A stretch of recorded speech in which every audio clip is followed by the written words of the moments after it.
Ayatollah కొమినీ మొన్నే చనిపోయాడని చెప్పేసి అంటున్నారు చూసారా ఆయన. సో ఈ అయతుల్లా కొమినీ అనే ఆయన ఆ విప్లవాన్ని ముందుండి నడిపించి చివరికి ఈయన అధ్యక్షుడయ్యారు.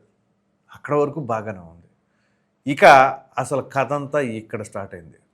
ఈ అయతుల్లా కొమినీ ఎప్పుడైతే ఆయన అధ్యక్షుడయ్యారు ఇరాన్కి, ఇక ట్విస్ట్ ఏంటి అంటే 3 రకాల నిర్ణయాలు తీసుకున్నాడు. అందులో మొట్టమొదటిది ఇరాన్ దేశం మొత్తం కూడా ఇస్లామిక్ దేశంగా, అంటే ఇస్లామిక్ మతం మాత్రమే పాటించాలి అని చెప్పేసి కొత్తగా ఒక నిర్ణయం తీసుకోవటం. ఇక దాని తర్వాత రెండవది అతిపెద్ద తప్పు ఏంటి అంటే అక్కడ అమెరికన్ ఎంబసీ ఉంటుంది టెహ్రాన్ అని చెప్పేసి, ఆ టెహ్రాన్ అమెరికన్ ఎంబసీ పైన ఈ ఇరాన్ విద్యార్థులందరూ కూడా ఒకేసారి అటాక్ చేయటం. దీనిని ఆ అయతుల్లా కొమినీ సమర్థించారు.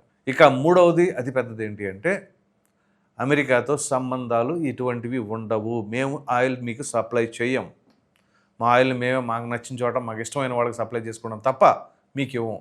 అదేవిధంగా ఈ న్యూక్లియర్కి సంబంధించిన ఎటువంటి మీ సప్లై మాకు చేయొద్దు అని చెప్పేసి వీళ్ళకి అప్పటి వరకు కూడా ఈ న్యూక్లియర్ వెపన్కి సంబంధించిన దానికి వెపన్స్ అన్నీ కూడా అమెరికా సప్లై చేస్తుంది కదా, దాన్ని ఆపేసేయండి, డీల్ క్యాన్సిల్ చేసేయండి అని చెప్పేసి ఈ కొమినీ అప్పుడు ఆదేశాలు జారీ చేసి అది మొత్తం, అంటే ఆ న్యూక్లియర్ వెపన్ అప్పుడు దాకా తయారు చేస్తున్నటువంటి దాన్ని మొత్తం కూడా డెస్ట్రాయ్ చేసేసి క్యాన్సిల్ చేసుకున్నారు. సో ఇక న్యూక్లియర్ వెపన్ మాకేమి తయారు చేయాల్సిన అవసరం లేదు, మాకు సంబంధం లేదు, వదిలేసేయండి అని చెప్పేసి అన్నారు.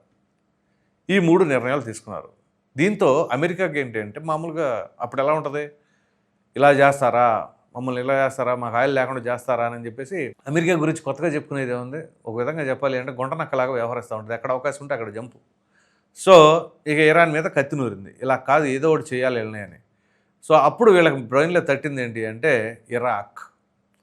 సో ఇరాక్కి కొన్ని $బిలియన్ డబ్బులు పంపించడం కావచ్చు, వాళ్ళకి మద్దతు తెలపడం కావచ్చు, వాళ్ళకి సపోర్ట్ చేయడం కావచ్చు, దాని వలన అక్కడ సద్దాం హుస్సేన్ అనే వ్యక్తిని వీళ్ళు పావుగా వాడుకొని ఇరాక్ ద్వారా అప్పుడు సద్దాం హుస్సేన్ని ఇరాన్ మీదకి యుద్ధం ఉసుకెళ్ళిపోయాడు.